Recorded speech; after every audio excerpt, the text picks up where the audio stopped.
Kalau hubungannya dengan vitamin D dengan oral health, tentunya ini berkaitan sekali dengan kesehatan tulang dan jaringan periodontal. Seperti yang kita ketahui sangat-sangat erat dengan kondisi inflamasi pada penyakit periodontal.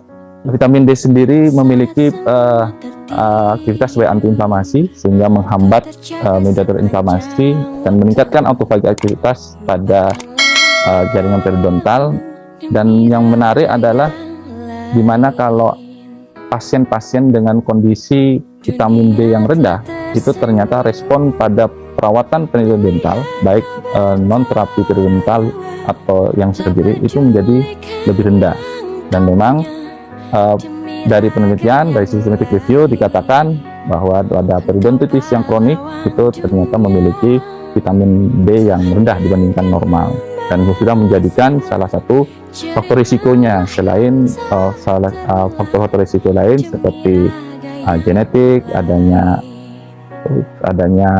penyakit sistemik, adanya kebiasaan jelek seperti merokok dan faktor yang jelek. Bagaimana dengan penyakit mulut yang lainnya?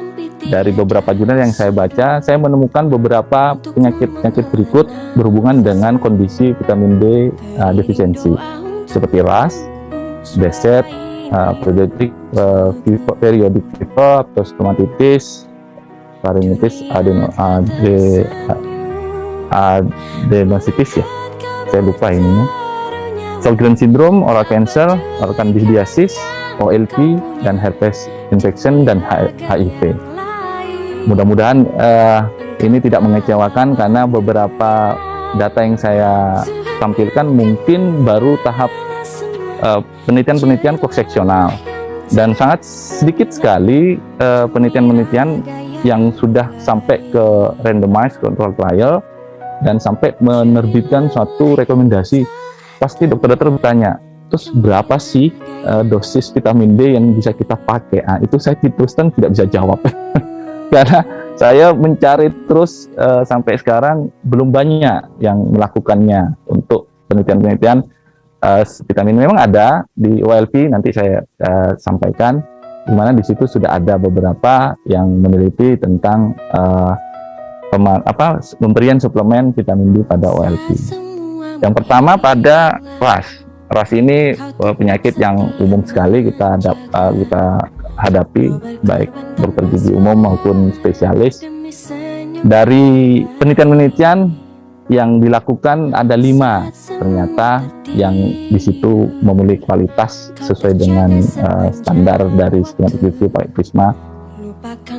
Ternyata di RAS, pasien RAS itu ternyata memiliki kecenderungan terjadinya penurunan vitamin D. Dan ini menarik minat saya untuk meneliti. Kalau memang terbukti RAS ini memang memiliki konsentrasi vitamin D yang rendah, bagaimana dan hubungan dengan vitamin-vitamin yang lain. Saya meneliti mulai dari ini. Saya meneliti dari serum ferritin, apakah ada hubungannya dengan vitamin D? Ternyata iya. Kemudian zinc juga sama. Kemudian vitamin B12 sama juga. Dan yang terakhir dengan hormon.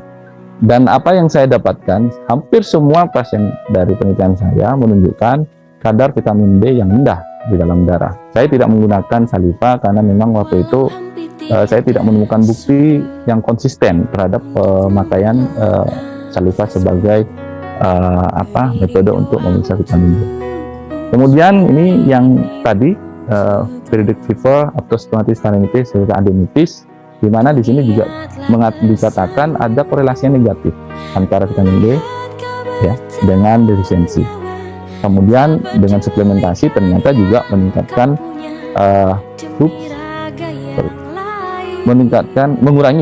mengurangi episode penyakitnya dan durasinya. Dan dari penelitian yang lain hubungan vitamin D dengan DSET, ternyata ada 2 systematic review yang berbeda. Yang pertama itu ternyata menunjukkan tidak ada hubungan antara vitamin D dengan pasien DSET. Tapi systematic review yang terbaru ternyata ada. Ternyata ada hubungan antara vitamin D dengan penyakit BC.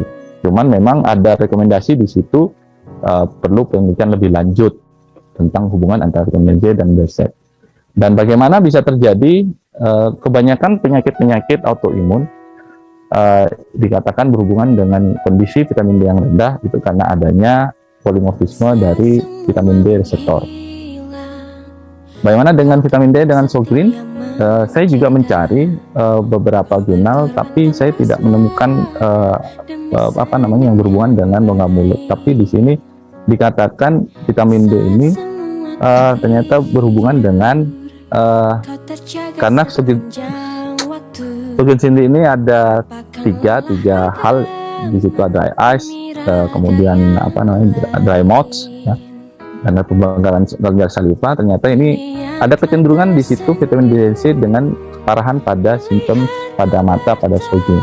Ini pada primary Sjogren syndrome. Mohon izin dok. Oh iya dok, siap dok. Ini sebentar lagi kok dok. Dan hubungannya dengan oral candidiasis. Saya juga mencari karena ada beberapa penelitian yang mengatakan vitamin D ini tidak berhubungan dengan denture stomatitis, tapi vitamin D defisiensi itu ada di oral candidiasis pada penyakit HIV.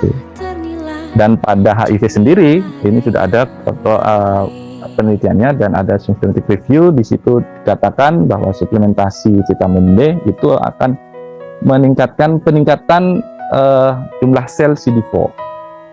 Dan untuk herpes sama dengan yang lainnya, dikatakan di situ bahwa vitamin D yang rendah berhubungan dengan adanya herpes labialis, dan dikatakan juga berhubungan dengan peningkatan pada herpes zoster.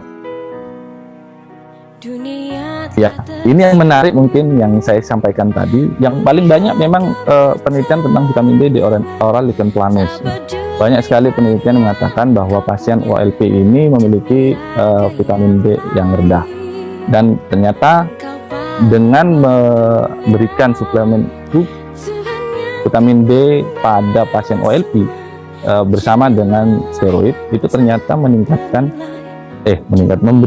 respon positif pada subjektif dan objektif. Di situ pakai FAST, ya, burning sensation-nya dan perubahan dari lesi pada OLP-nya.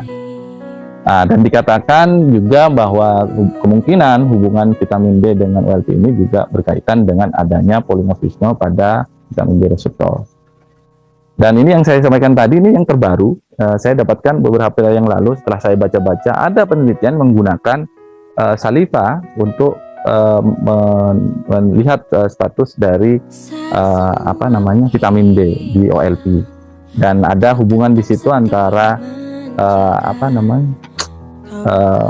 vitamin D dari OLP dan dibandingkan dengan healthy subject. Di situ baik di unstimulated, stimulated maupun di serum, tapi tidak ada hubungan antara serum dan saliva, hanya pada yang stimulated saliva. Ini menarik sekali karena memang ini menggugah kita sebagai dokter gigi. Seandainya nantinya bisa saliva dipakai untuk melihat status vitamin D, kita cukup bisa dokter gigi atau kita sebagai penyakit mulut, kita bisa melihat dari saliva saja, tidak perlu melihat dari darah langsung di klinik.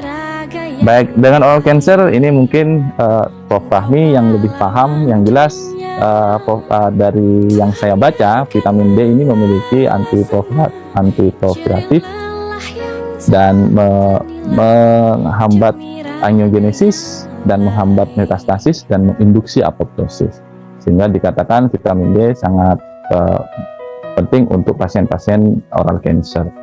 Dan ini penelitian yang saya lakukan bersama guru-guru saya karena ketertarikan saya vitamin D, dan karena berhubungan dengan bagaimana sih efeknya nantinya kalau vitamin D pada sistem imun oral apabila terjadi defisiensi. Ternyata memang berhubungan dengan TLR, dan beberapa penelitian memang efek dari vitamin D itu sangat dependen sekali dengan TLR yang dimediasi oleh vitamin D.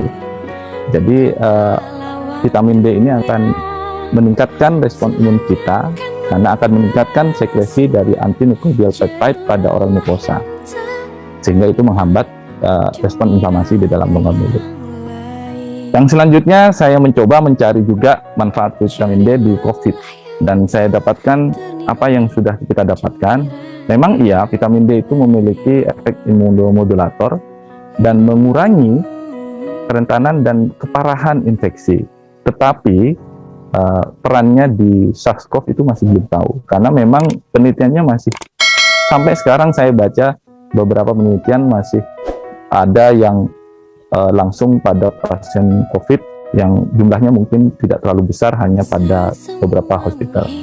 Tapi yang diketahui, yang didapatkan dari penelitian itu, bahwa suplementasi sampai 60.000 international unit itu meningkatkan vitamin D hingga lebih dari 50 nanogram hingga 75% sampai hari ke-14. Dan ini bisa dimaklumi karena pasien-pasien COVID di rumah sakit tentunya akan berkurang sekali konsentrasi vitamin D-nya karena tidak terpapar sinar matahari, dan konsumsi makanan mungkin juga menurun. Dan dikatakan high dose cholesterol itu akan mengurangi sekitar 41% partisipan di situ terhadap pasien dengan SARS-CoV-2. Mungkin bisa dari presentasi saya adalah kita mengetahui dari beberapa bukti bahwa vitamin D defisiensi ini mungkin terlibat pada patogenesis beberapa penyakit mulut. Namun untuk mengetahui lebih lanjut apakah vitamin D ini memang merupakan faktor yang menjadi penyebab dan akan menjadi salah satu strategi dalam treatment di penyakit mulut ini, memang perlu penelitian lebih lanjut lagi. Terima kasih atas perhatiannya. Mohon maaf apabila ada yang kurang. Mudah-mudahan tidak lebih ya, Dokter Ani. Pas dok. Oh pas. Pas. Mohon maaf. Paparannya sangat luar biasa dan aplikatif ya. Jadi saya tertarik juga karena memang berhubungan dengan rongga mulut. Dokter ini dokter nanti memilih satu pertanyaan yang terbaik ya dok. Sudah ada 3 pertanyaan dan mohon maaf ini meloncat-loncat ya dok moderatornya.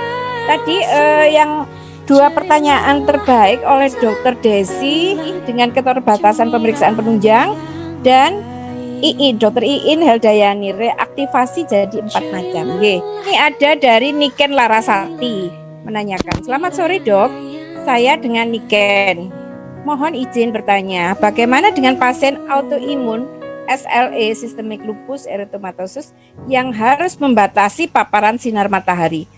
Apakah cukup vitamin D dengan oral saja? Sulit sekali ini. Makanya saya kemarin tadi sudah saya sampaikan, kalau saya ditanya tentang bagaimana sebaiknya untuk pasien-pasien yang sekarang diduga memiliki kekurangan vitamin D, apakah cukup dengan sunbathing atau dengan suplemen. Nah, salah satu pertanyaan yang tadi, apakah dengan oral saja? Ya memang karena SLE ini fotosensitivitas terhadap sinar matahari, tentunya salah satu cara untuk meningkatkannya adalah dengan konsumsi vitamin D. Tapi bagaimana dosisnya itu yang memang saya belum tahu secara pasti, karena sebenarnya kita kalau memberikan treatment pada SLE ini kan tidak bisa sendiri, harus kolaborasi dengan internis hematologis di situ. Apakah memang di situ ada defisiensi yang sangat parah? Tentunya itu membutuhkan dosis yang besar sekali. Tapi didasarkan dari evidence base dan guideline-nya, tidak sembarangan. Mungkin itu yang bisa saya sampaikan, karena bagaimana pemberiannya terus terang saya juga tidak banyak mengetahui, daripada saya ngasal. Tapi salah satu cara memang apabila tidak bisa dengan meningkatkan dengan paparan sinar matahari, karena memang sumber utama 80-90% dari produksi dalam tubuh kita dibantu oleh sinar matahari, sehingga memang dengan konsumsi suplemen. Dok, ini pertanyaan selanjutnya dari Dokter Yus Haidir. Izin bertanya dok, apa ada hubungan vitamin D dapat menimbulkan atau memicu penderita penyakit gagal ginjal kronis? Satu lagi ya dok, Waduh, pertanyaannya kok sulit-sulit. Ini pertanyaannya atraktif sekali dok, berarti Iya. paparan dokter itu menarik. Ya, tapi evidence base-nya saya khawatir kalau saya menjawab tidak berdasarkan evidence base akan menjadi blunder nanti. Wah, kata Dr. Henry segitu, padahal saya tidak mengatakan. Oke. Agak Yang repot. selanjutnya saya pilih satu lagi ya dok. Gitu. Terima kasih sharingnya dok. Dokter Rindang. Saya Rindang di Bangka. Izin bertanya dok. Sediaan vitamin D yang bisa diberikan sebaiknya dalam bentuk apa? Selama ini yang ada dalam bentuk suplemen. Contohnya Proof D3. Apakah sudah cukup? Dan memang suplemen ini termasuk protokol dalam penatalaksanaan pasien COVID. Terima kasih. Penatalaksanaan pasien COVID di Bangka. Terima kasih dok. Monggo dok. Nah, itu lagi. Kebetulan saya tidak masuk dalam Satgas COVID. Mungkin Dr. Prof. Fahmi ini yang bisa bantu. Apakah itu akan sudah menjadi suatu treatment guideline untuk memberikan. Tapi yang saya pahami memang salah satu strateginya adalah pemberian suplemen vitamin D. Tapi bagaimana dosisnya memang kita kembali ke seberapa parah di situ kondisi vitamin D defisiensinya. Ditanya untuk berapa dosis dan berapa banyak berapa hari, saya mencoba mencari, belum dapat yang secara pasti untuk penyakit mulut gitu. Tapi untuk COVID mungkin sudah banyak, tapi saya kebetulan mungkin kurang banyak data. Yang saya dapatkan hanya bahwa di situ terlihat kondisi pasien COVID memang kecenderungan ada defisiensi vitamin D, dan dosis yang diberikan memang bisa sampai 10.000 di situ dikatakan internasional. Tapi itu bagaimana pemberiannya memang saya tidak tahu pasti. Mungkin ini harus dari internisnya. Mungkin saya karena bisa paru juga. Nah, mungkin Dokter Ani yang mungkin juga sudah saya pas kebetulan ikut webinarnya yang dibawakan oleh internet itu. Ya. Mereka ngasihnya tinggi nggak apa-apa karena ada untuk mengetes berapa kadar yang ada di tubuh kita. Begitu dok. Makanya kita juga belajar dok. Ya sama. Saya juga belajar ini dari beberapa penelitian. Terima kasih Mbak Rindang atas pertanyaannya. Tadi sudah satu atau dua ya dok ya? Dua dok. Yang tadi yang pertama itu yang suplemen, yang Mbak Rindang yang untuk COVID itu. Kemudian yang dokter Yus Haidir sudah dijawab. Itu yang suplemen tadi dok. Oh iya, berarti sudah 3 ya dok yang dijawab ya? Oh saya salah hitung. Saya tahu saya masih 2. Oh apa saya salah hitung? Yang gagal dokter Yus Haidir itu yang gagal ginjal. Maaf. Oh iya. Terima kasih Dokter Yus Haidir. Ini juga mohon maaf sekali keterbatasan saya tentang bagaimana hubungannya dengan gagal ginjal. Iya saya baca ini penyakit gagal ginjal kronis. Terus terang ini saya tidak tahu secara pasti ya apakah ada hubungannya dengan, tapi memang ada hubungan penyakit ginjal dengan kadar vitamin D yang rendah, tapi akan memicu gagal ginjal kronis ini yang saya tidak tahu dokter. Mohon maaf apabila nanti tidak bisa menjawab dengan puas. Ya. Dok satu lagi ya dok, izin bertanya. Nambah. Iya banyak dok, jangan khawatir dok. Izin bertanya Prof Henry loh. Alhamdulillah. Wah ini. Doa ini dok. Izin bertanya, saya Morina dari Puskesmas Jatiluhur. Bagaimana caranya deteksi awal jika seseorang defisiensi vitamin D? Sumber pangan lokal yang paling banyak mengandung vitamin D apa saja? Jam berapa sebaiknya berjemur? Apakah pagi atau siang? Beruntun ini dok pertanyaannya, monggo dok. Ya. Terima kasih atas doanya. Mohon maaf saya belum Prof. Mungkin masih jauh. Masih jauh. Saya bagaikan bayi baru lahir ini. Kalau Dokter Desi mungkin sebentar lagi ya dok ya. Baik, terima kasih. Cara deteksi awal jika defisiensi vitamin D sangat sulit sekali untuk deteksi awalnya ya. Kalau hanya lihat dari gejala-gejala tadi itu kan umum sekali ya. Maksudnya gejala-gejala yang mungkin bisa aja di penyakit yang lainnya. Ya salah satu caranya mungkin dilihat dengan langsung memeriksa reksadara ya, karena sudah ada di laboratori, metode-metodenya sudah valid. Memang di situ udah immunoassay, tidak pakai HPLC yang sangat mahal sekali. Dan sumber pangan lokal, ini juga yang saya sama pertanyaannya dok, ketika saya tanya, mungkin karena ketidaktahuan saya jenis makanan Indonesia apa saja, tapi yang saya ketahui yang sumber yang susu itu Indonesia kan juga ada ya, dan makanan lokal yang sehari-hari itu mungkin sudah ada kandungan vitamin D-nya ya, karena di situ vitamin B2-nya itu sudah ada, itu ergokalsiferolnya itu. Dan jam berapa baiknya berjemur? Setahu saya mungkin dokter-dokter juga sudah paham itu untuk jam berapa berjemurnya itu memang sebaiknya di pagi hari. Kalau nggak salah memang antara jam 9 jam 10, karena kalau diterik matahari di jam 12-an malah yang terjadi adalah kulit terbakar, atau sore sekalian. Pagi dok kalau disarankan ya setahu saya sampai jam 10 itu. Kalau berapa mungkin dokter juga sudah paham, sekitar cukup 15 sampai 30 menit ya, tergantung dari apa kita. Sebenarnya dari beberapa jurnal yang saya baca, cukup 2 jam dalam seminggu kita untuk mendapatkan konsentrasi vitamin D yang optimal.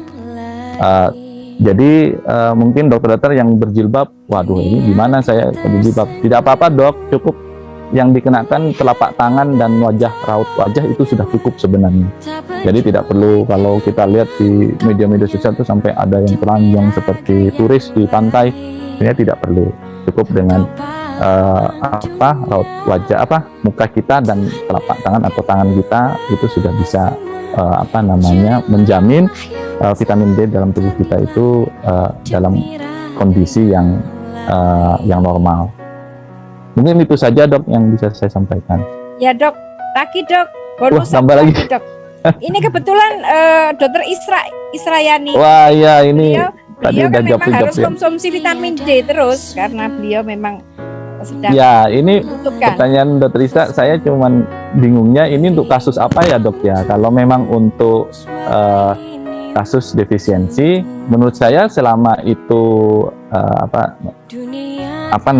kalau dari dosis yang saya dosis vitamin D yang normal itu di antara 400 sampai 2000 dokter. Tapi kalau 10.000 kalau itu di kondisi yang tidak parah sekali, dan ini penyakitnya saya tidak tahu apa, kalau orang normal kayaknya akan Kemungkinan COVID dok. Oh ini COVID ini nggak ada ya? COVID kan mungkin harus. Iya kalau COVID ya bisa ya. Vitamin D, ya betul. Ditanyakan begitu dok. Oh ini untuk COVID ya, soalnya saya juga baca, mohon maaf dokter Ani, ini ternyata cuman apakah aman konsumsi vitamin D selama 3 hari berbulan berturut-turut, tapi tidak tahu kondisi penyakitnya apa. Kalau COVID, dok yang ditanyakan. Ya COVID, oke, mohon maaf. Tentunya ini seperti yang saya sampaikan tadi, kita lihat keparahannya, tapi terus terang saya karena tidak terlibat di Satgas, mungkin kita harus kolaborasi, karena kita kan kompetensinya di rongga mulut ya. Kalau ini kan kita lihat dari jenis penyakitnya apa. Kalau COVID memang ada komorbid, di situ memang tidak masalah terhadap pemberian vitamin D yang besar, menurut saya tidak masalah, karena efek efek terapeutik dari vitamin D-nya tentunya lebih dibutuhkan ya, untuk meningkatkan fungsi tubuh dan sebagai imunomodulator tadi. Iya dok.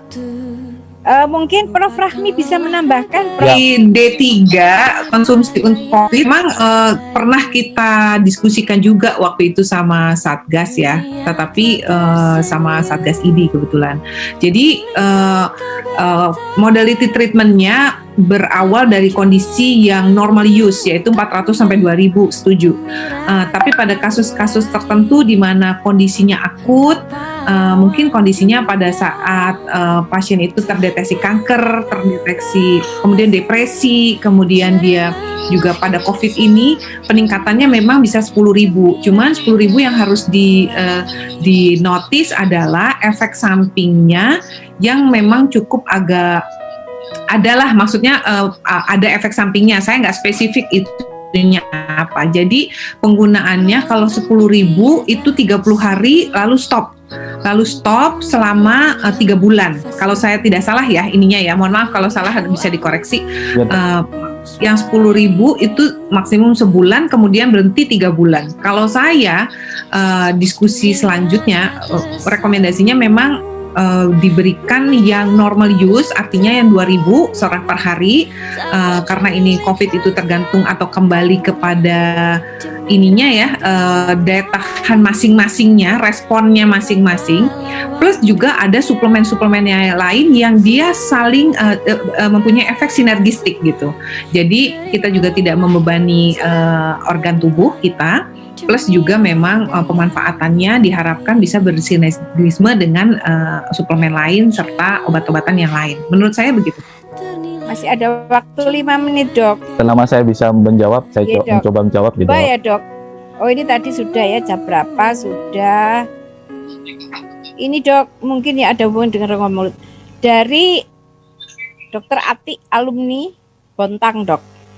Mohon izin, Dokter Hendri, apakah ada juga hubungan antara defisiensi vitamin D dengan resiko terjadinya karies gigi? Apakah pasien bisa diberi resep vitamin D untuk pasien yang banyak karies gigi, terutama juga pada anak-anak, dan seperti apa aturannya? Monggo, Dok. Saya juga tidak banyak paham nih tentang gigi sekarang. Tapi setahu saya memang vitamin D juga berpengaruh terhadap mineralisasi enamel ya, karena di situ penting untuk pembentukan enamel sejak awal, sejak intraoperin sampai ke dari pregnancy sampai ke kelahiran, itu penting. Tapi apakah itu menjadi salah satu treatment strategi juga untuk mencegah? Itu juga saya nggak tahu, mohon maaf, karena memang kebetulan saya tidak banyak belajar tentang vitamin D terhadap gigi karies ini. Mungkin itu yang bisa saya sampaikan. Saya minta Dr. Hendri untuk menyebutkan 2 penanya terbaik, Dok. Siapa, Dok? Aduh, Dr. Ista tadi. Satu lagi, boleh, Dok, ya. Satu lagi mungkin yang ini siapa? Tadi yang siapa, Dok, yang tadi tanya yang ini, Dok? Intinya yang mana, Dok? Nanti saya carikan. Saya bantu. Yang sebelumnya Dr. Ista siapa, Dok? Dokter siapa ya, Dok? Tadi saya milih-milih. Yang karies tadi, Dok, bukan? Bukan sebelumnya, Dok. Yang ginjal, bukan, Dok? Bukan, itu Mas Yus Saidir gitu.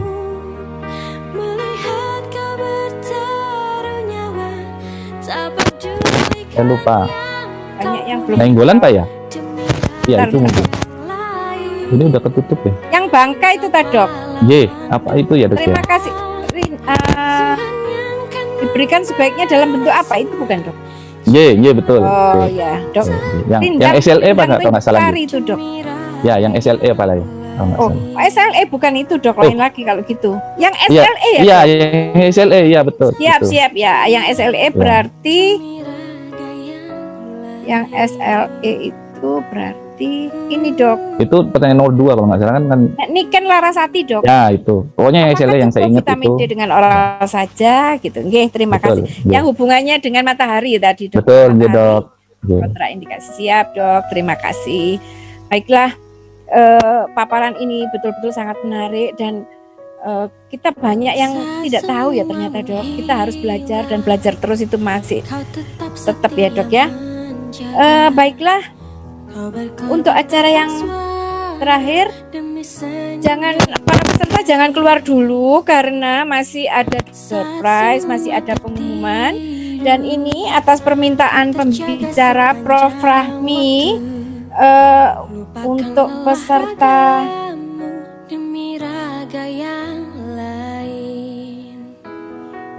yang Instastory ya, Dok ya, tadi kayaknya mohon di tag juga ke Prof. Rahmi di IG-nya Rahmi_Amta. Terima kasih. Dan selanjutnya pemberian sertifikat yang akan diberikan oleh Ketua SPMI Wilayah 3, Dr. Gigi Adiastuti SPPM Konsul. Dr. Hendri atas materinya yang memang sangat dibutuhkan ya. Walaupun dulu mungkin kurang populer ya, tapi pada saat pandemi COVID ini sangat dibutuhkan ya, masyarakat pada umumnya dan khususnya pasien. Baiklah, acara selanjutnya akan saya kembalikan kepada Bu MC untuk sesi selanjutnya. Sebelumnya saya sebagai petugas moderator mengucapkan terima kasih atas para pemateri yang telah menampilkan materi yang terbaik, dan saya mohon maaf apabila memandu acara dari pertama sampai terakhir ada kata-kata yang kurang berkenan. Akhir kata, halaman rumah bertaman indah dan dipagari kawat karena banyak bunga cantik sedang berkembang. Terima kasih wahai teman sejawat. Sampai jumpa di webinar yang akan datang. Wah, terima kasih dan pantunnya selamat sore. Keren, Dok. Terima kasih Dokter Ani. Terima kasih. Kita kalau mendengar pantunnya Dokter Ani, karena ini pandemi kita nggak bisa kemana-mana, kita jadi ingat lagi kalau mau naik Citylink ya Dok, selalu ada pantunnya Dok. Terima kasih. Terima kasih. Masuk ke sesi selanjutnya yaitu penyerahan sertifikat secara simbolik untuk moderator kita yang akan diserahkan langsung oleh Dekan Fakultas Kedokteran Gigi Universitas Hangtua. Laksamana pertama TNI Purnawirawan Dr. R.A. Nora Leliana, Dr. Gigi, Magister Hukum Kesehatan FICD. Terima kasih Ibu Moderator, kembaran saya dalam hal pertubuhan. Terima kasih, luar biasa moderatornya, ini hebat gitu ya. Terima kasih, Dok. Ya, semoga kita semua dapat mengambil manfaat yang luar biasa dari para pembicara yang luar biasa dan para peserta yang luar biasa, pertanyaannya luar biasa semua ya. Dan terima kasih sekali lagi kepada para pembicara dan kepada moderator dan juga ketua panitia RSGM, dekanat dan juga Oxipres. Terima kasih. Semoga kita dapat melaksanakan kegiatan ini berlanjut, ya, bukan hanya sampai di sini saja. Terima kasih. Saya tutup acara One Day Oral Medicine Seminar pada sore hari ini dengan ucapan basmalah. Alhamdulillah. Alhamdulillah.